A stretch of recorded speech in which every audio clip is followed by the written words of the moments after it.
The big shock then in today's Champions League action. Lyon beating Manchester City at the Etihad by 2-1. The first half from City was terrible. Gifted Lyon 2 of the goals. Horrible mistakes to make. Look very complacent almost. Sloppy mistakes that something that Guardiola saw in his first season at Man City and certainly eradicated most of them last year. Kenny crept into the game again, so it wasn't in the script. I think, look, get your by their standard, get your awful game out of the way first. This is not a particularly difficult group. That's why it's such a surprise. But that will give them leeway to come back from this. And I don't think there's any doubt they'll go through. But it just makes any more potential slip-ups more costly. And look, maybe it's a wake-up call that Manchester City needed, and this year in any competition, of course, you can recover. Gabriel Jesus goes down for a penalty. I think it should have been given. It's not called. Maybe that changes the complexion of things. But let's be honest here. I thought Lyon were very good value for their win. Took advantage of the two mistakes. The second in particular is one that they forced on Manchester City in a way that I just don't think City expected. Memphis Depay hits the inside of the post. Good save from Edison as well. So it could have been a whole lot worse. Give Lyon their credit. And at the same time, if you're Manchester City in a weak group, you still have time to recover from this. But they've got to be better than what we saw over the course of 90 minutes against Lyon. Gentlemen, thank you very much. Of course, a lot more from us here in the ESPN FC studio throughout the day. It would be an impressive victory for Juve, made even more so by the fact they beat Valencia by 2-0, having been reduced to 10 men for much of the game, and it is that red card for Cristiano Ronaldo that everybody is talking about. It's the first time he's ever been sent off in the Champions League, his 11th in his professional career. Such a strange sending off, Craig, because obviously we're watching the main feed and then we're looking at other feeds as well, trying to see if there was something that we missed. And we didn't seem to miss anything. It was a very soft decision. Yeah, camera angles were abysmal. That's another story. There didn't seem enough in it to me at all. Because he just kind of seemed to brush his head? Yeah, but I think what will happen here is I don't think UEFA will rescind it. Because I don't believe it was a red card at all, but I don't believe they will, because they will point to there was contact or a pull of the hair or whatever, and they'll say, well, you're not allowed to do that. So, you know, they won't. I don't think they'll rescind it. Really? I don't. But you don't think it was a red card? Was it even a yellow card? No, I don't think so. I don't think they will budge on it because they will back the referees. I mean, this is what we've got here. We've got Europe's elite competition, and we got the World Cup, which is a great success with VAR, big pressure.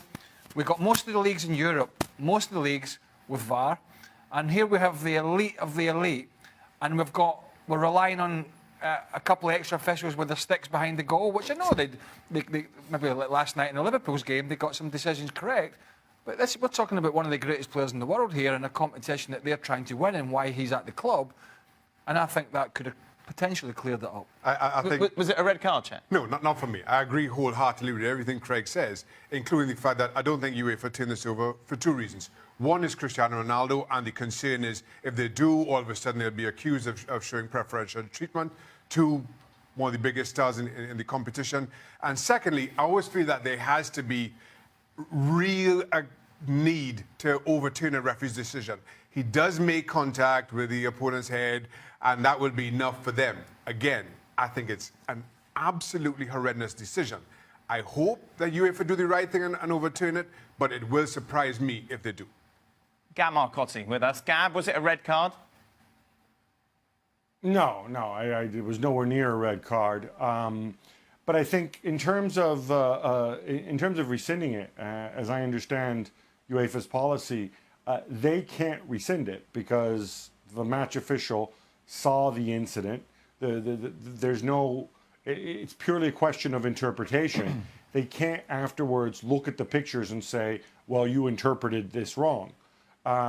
So in those situations, it's nearly impossible to go and rescind a red card. Gab, I know you're very close to the UEFA president. What's his reasoning for not having VAR? Well, he spoke about this in August in Monaco, and basically right now he said it's a technical issue in the sense that You need enough referees trained up with VAR. You need to have the right technology. They want to have one center where they can do that. They'd ideally like to introduce it from the start of the competition, in other words, from the preliminary rounds. He argued that they simply weren't set up to do it at this stage. But that said, there's no question. The clubs want VAR, and there's no real opposition to it. And I think also the fact that the new head of referees at UEFA, Roberto Rossetti, is the guy who was in charge of VAR for FIFA at the World Cup. So, they named him to lead the referees, and he's a guy who's probably the biggest expert on VAR in world football right now. Paul Pogba pulling all the strings in this game. This is exactly what you would expect from Manchester United. Yeah, he made some changes. Dalot got a game. Lingard was rested. Martial came into the frame. Rashford came into the frame after the headlines of the post-international games where Mourinho was questioning about him. And it was very professional. Pogba, obviously, with a couple of goals. His first one was a super goal. Yeah. So in terms of a performance away from home in the Champions League, it was excellent. I mean, it really was. And it does look as if, I think, Juventus are the favourites in this group. They should top the group. It's going to be a straight-out fight between United and Valencia to take second place. And you'd certainly take United at the moment, obviously from what we've just seen today, but still. Yeah, and yes, it is young boys, but Manchester United made easier work of them than expected, especially when you consider you're going onto an artificial surface. Never an easy thing to do, but you go there, you win convincingly. Everybody has a good game. It's exactly what that camp needs, and exactly the kind of not just result but performance that Manchester United needed in this group. I don't think you can sit here and say, well, you take United. I think you would, wouldn't you? Well, we sit here most weeks, or we have done in the last few weeks, and we say, well, they got a result at Watford, but they were poor at Brighton. So you know what my next question is going to be then? So you take Valencia? But that's how stupidly simplistic you're trying to make it. Why? What I'm saying to you is at what point have you come in here in the last 2 or 3 weeks and said, I'm convinced Man United are going to be consistent? I'll tell you, none. Sure. So why are we all of a sudden, because they beat a relatively poorish team from Switzerland, all of a sudden it's going to be Man United over Valencia? Because Valencia was so bad today. They were so bad against 10-man Juventus. I'm not saying Valencia are a great side. They're not. They created a lot of chances.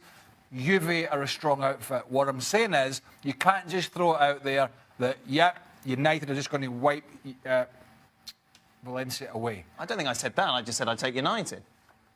I think you're backtracking. Gab, what would you like to say? No, just say Valencia have all sorts of issues. They spent a lot of money in the summer, and right now the pieces simply aren't fitting together. They've got issues in La Liga as well. The fans, of course, as often happens in Valencia, are very demanding. I tend to side with you, Dan. I would definitely favor United over Valencia. United obviously have issues, but they don't compare to what Valencia are facing right now. Hold on, I'm not favouring United, Gab. I'm simply saying here, they don't have all their chess pieces in the right places either. We talk about it every week on this show after a weekend. Oh, I'm sorry. I thought you said that Valencia were definitely going to win 4-0 against United. Sorry, I misunderstood. No. Must be your accent. Yeah, that is. Sorry. Meanwhile, away... It's just how we give United a pounding most weeks on a Monday, and everybody sits here and says, in the green room back there, when we're not on camera, oh, they're bad. Oh, Mourinho. And now we sit here and say, oh, yeah, they're just going to go through. Good. Right. Let's just take Why be a hypocrite? Let's take a look at how Group H looks. United and Juve then top. I'll go for United in second. It was an impressive start to the defence of their title. Real Madrid beating Roma by 3-0. They were absolutely superb throughout this game. And what a start to the season Gareth Bale has had. He scored in every competitive match so far in La Liga and now the Champions League. He's loving this post-Ronaldo era. Well, you may think it's that, and maybe it is, but I think he's fit. Right. I think is equally as important is that he's fit. He looks healthy. The Wales obviously were not at the World Cup, so he had a good rest in the summer. And maybe the lack of the sort of everything been around Ronaldo has certainly helped. It looked that way in pre-season when Benzema and him were working well together, but that was pre-season. Yep. They've taken it into the season now. There's some youngsters getting some game time. I'm thinking Asensio as well. Mariana came on. So, yeah, Bale, he's always been a top-level player. It's just every now and again something popped up at Real Madrid and it was either an injury or it was Ronaldo scoring or it was Ronaldo berating him. And it kind of got him down, I think. They're going to win it again, Shaq. Well, I won't go that far just yet. I have to say, To win it again. Match day one. yeah, it has been. I don't know why I looked at my watch. Real Madrid. Because one, I haven't got a watch, and two, that's got no relevance to it. Great Champions League watch. It's been stolen. Right. Watch aside, it has been an outstanding start by Real Madrid in a way that it seemed only a couple of months ago we were talking about Benzema leaving the Bernabeu, whether Gareth Bale would have a future there, what's going on with Isco. Then Ronaldo moves, and I just feel as a team, Real Madrid are playing better. Individually, you're seeing the best of Bale, of Benzema. And now, I'm not going to put them down as winners yet, but Like him. yeah, but he's desperate to put them down, have them down as He'll have winners. his scarf on tomorrow. But it's been an outstanding start to the season by Real Madrid that I didn't fully expect. Didn't you write them off, though, 2 days ago from La Liga and give La Liga to Barcelona? Yeah. Let's So be not honest. that outstanding. Well, you know, I need my La Liga watch. Let's be honest. It's not Ronaldo. That's part of it. It's Zidane. It's Zidane leaving. For Bale. As what? For Bale. Yeah. Oh. I mean, Yeah. the relationship seemed to become, if you're reading between the lines, it seemed as if it was pretty toxic. Certainly Zidane didn't like him. He had the injuries. He found himself on the bench more often than not. He gave that interview after he scored that wonderful overhead kick in the Champions League final, which was when he left it very open, but he didn't know Zidane was going at the time. So if Zidane was still there, we wouldn't be seeing this. I feel it's Meanwhile, more we've got to move on, Shaq. Okay. I'm sorry. I'm I'm just sorry. saying. We've got to move No, on. I'm just saying. This is how the group looks after Cesca can only manage a draw against Pilsen. Welcome into Extra Time. Thank you, as always, for your questions. Who was the best and the worst performer in the Champions League Day 1? Team, individuals? Individuals, Lionel Messi. Oh, yes. Team, I'm going to continue giving Lyon a whole lot of love. Yeah. I don't know who's worst. Worst? I don't know. PSG. Neymar was bad, wasn't he? Neymar would be the worst by his his ability, and Lyon probably the best by its element of surprise against one of the favourites. With City losing today, does it show Arteta doesn't have what it takes to be a head coach? That's Arsenal right going with Unai Emery. No, well, Arsenal were right to go with Unai Emery or an experienced coach. Yeah. But, you know, it's because ManCity didn't perform today. It's hardly the fault of a guy on the touchline on a one-off occasion. Does it make a difference if your coach is in the stands? Is it a bit like having a substitute teacher in, like at school? I felt so. I felt so. But I know we've had this discussion on the show. I can't remember what Craig said. Not everybody felt that way, but I felt it. Yeah. Okay. No. Never listened to any of them. Right. On the touchline. I had my instructions before the game. I had my teammates who were experienced, and we sort of managed it as we went along. I don't ever remember anything drastically changing by what somebody shouted from the technical area. Do you think that's changed? Only if the players are unable to work it out for themselves. Right. Would be what I would say. You see a lot of these coaches. You see a lot of these coaches in the sidelines, right? And they've been demonstrative. Arms, you know what it's for? Most of the time, it's for the camera. Right. For the camera. Oh, look at me. And then the fans are like, look at him, he's doing something. Most of the players are giving it the old rubber ear. Look at him, Muppet. Look at that Muppet showing off to the crowd again. Not all the time, but a lot of the time. You can't imagine the City players going, look at that Muppet pet there. There he is. Well, I tell you, you say that, but I'm sure there have been times behind the scenes when they see a manager jumping about at the side, they think, oh, hold on a minute. But you look at that City team, are there leaders within it? Like, you had strong characters in the teams that you played for. Yeah, when You wouldn't Vincent Kompany- associate, would you really associate that with City? I think Stones Stones has got leadership quality. I think the company takes it upon themselves, and David Silva, I think they have. I just think that's the way Guardiola is. Right. Does it make a difference as a player? A lot of times, I personally don't. I never experienced it making a difference. As a goalkeeper, surely they're making a difference. Make the save. Yeah, well, that's kind of what we do. But Come for crosses, make saves. I felt it did. Right. We agree to disagree. Which is another stupid statement. What is the best crowd stadium in the world? Vamos, Louisville City FC. What? Well, I presume Mike wants a shout out for Louisville City. Okay. And he's using this as a What is the best the crowd best stadium? crowd? best. Bernabeu, obviously, best stadium, given. Well, given your ties. I've never been to it, so I don't know. I've been to the San Siro for a Milan derby. That was, although it's an old stadium, it's very good for atmosphere.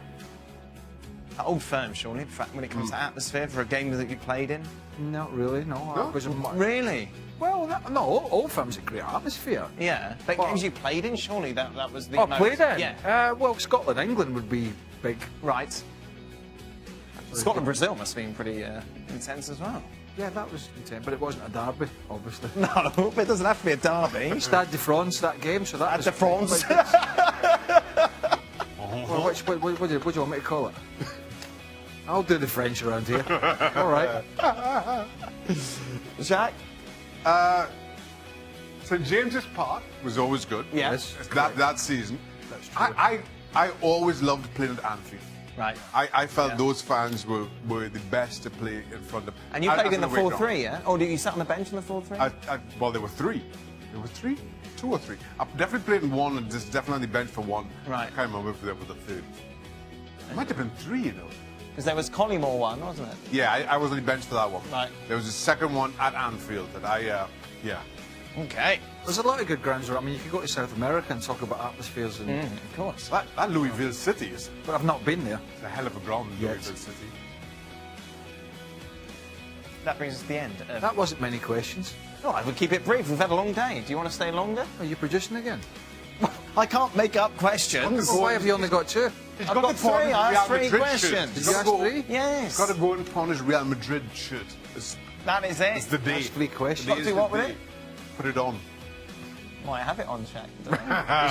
He's on a high, right? He's on a high. I tell you Yeah. why, because he's wiped the floor with Steve Nicol in the fantasy football game on ESPN. He just wants to bring that up because he beat Julian. Oh, no, don't bring me it. into it. Don't bring me into it. You keep bringing Craig into everything here. Well, I've noticed something here. You keep blaming Craig I may have for beat everything. Julian Laurent today. there it is, see? I may have, And I are may you, have kicked his backside today in that game. are you growing a beard, Craig, or is that just a lazy, can't be able to shave and homeless? That'll be slightly lazy. Lazy? Well, I've also got a skin condition. Oh, great. I'm glad I brought that up. Frankie. That is it. ESPN is I've not really. I was sort of say that. moving along very quickly. We'll be back tomorrow. Craig, you're off, aren't you? I'm coming Yeah, in. you celebrating Hey, tonight? what? He's off to see the skin doctor. I think that's a dermatologist, Shaq. No, I'm going to see the skin doctor. It's been a hot minute since we've done Transferator, and Shaka Hislop has been complaining, so we've got to do another one. Shaka, don't look so happy. Let's start off with Aaron Ramsey to AC Milan.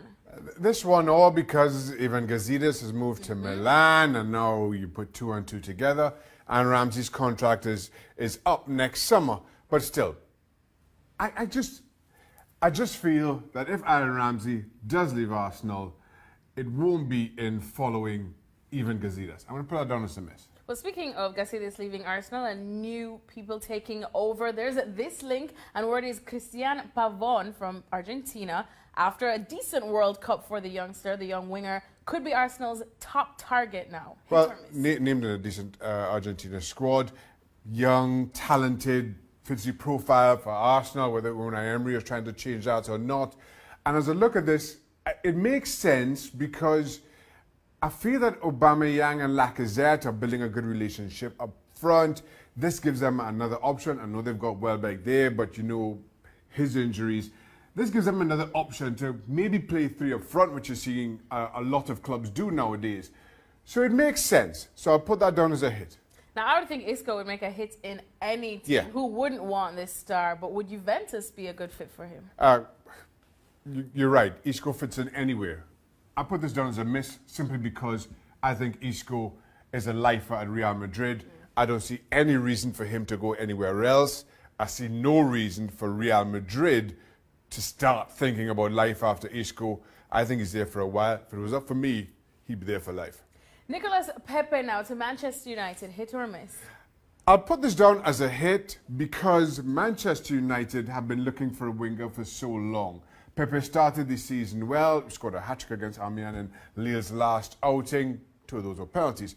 But I'll put that down as a hit for now. I still don't think he fits the profile of the type of player that Manchester United needs right now, but it fills a void that Mourinho's been trying to fill for some time now. N'Golo Kante, we don't even need to talk up his quality because we know it indeed. But could Chelsea let him go for Juventus if they come knocking? I wondered what started this link, and Pjanic linked with the move to the Premier League and Kante as a replacement. I think they're different players. I also don't think that Chelsea let go of N'Golo Kante, even if it's Juventus who come a-calling. You do everything to keep hold of that one.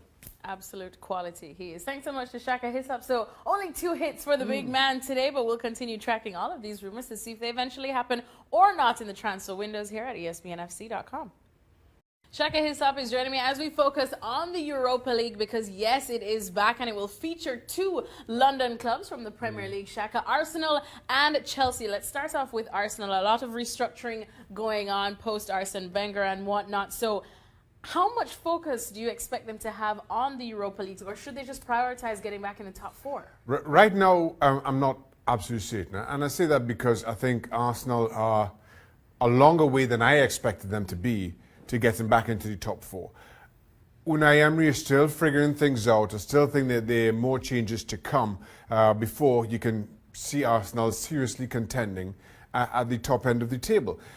And as much as I feel the Europa League, any such competition can be used to kind of push the club forward.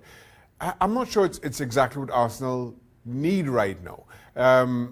If they get through the group stage, which I expect them to, it is Europa League and it is Arsenal, maybe it isn't the Arsenal that they once were, but I expect them to, then all of a sudden you look at who's in the Europa League, who makes it out of that group stage, who comes down from the Champions League, and what are your realistic chances of winning? Because winning the Europa League still comes with the prize of a Champions League berth, which is as good as our top 4. So as of right now, I expect Unai Emery to maybe change his squad, rotate, tinker a little bit in the group stages. But come January, when you have a better idea of what's left and what it will take to win this competition, maybe he has a different approach at that point. And then what about for Chelsea now? Because we expected them to have some problems, and it was a bit of gloom when Antonio Conte was leaving and we were questioning. But now they're top of the Premier League, enjoying one of their best starts in a while. Eden Hazard firing left, right, and centre. So are they just going to breeze through this competition then, much like Atletico did? I expect so. And as much as you say, much like Atletico did, we have to keep in mind that Atletico came down from the Champions League. And that will always be the caveat when you're talking about Europa League and potential winners of Europa League at this stage of the season. So are they just too good for the Europa League right now from what we've seen? From what we've seen, yes. Now, you asked me this question after the Community Shield, where they were made to look very ordinary by Manchester City. You say that Sarri has got a lot of work to do, and you're not quite sure how long it's going to take for him to get this Chelsea back firing. But a good start to this season. You've got Eden Hazard playing with as much confidence as we've seen him for the last couple of seasons. And in this mood, he is arguably the biggest game changer in the Premier League. This is still, despite the disappointments of last season, this is still very much a team that won the league 2 seasons ago. Sarri has this team playing with confidence, enjoying their football again. They are as good as anybody, or just about as good as anybody in European football. This league, in this mood, should be easy for Chelsea. Again, that comes with the caveat, we're not quite sure what this competition looks like come January and February. We'll definitely see who does come down from the Champions League, and that's when things do get interesting indeed.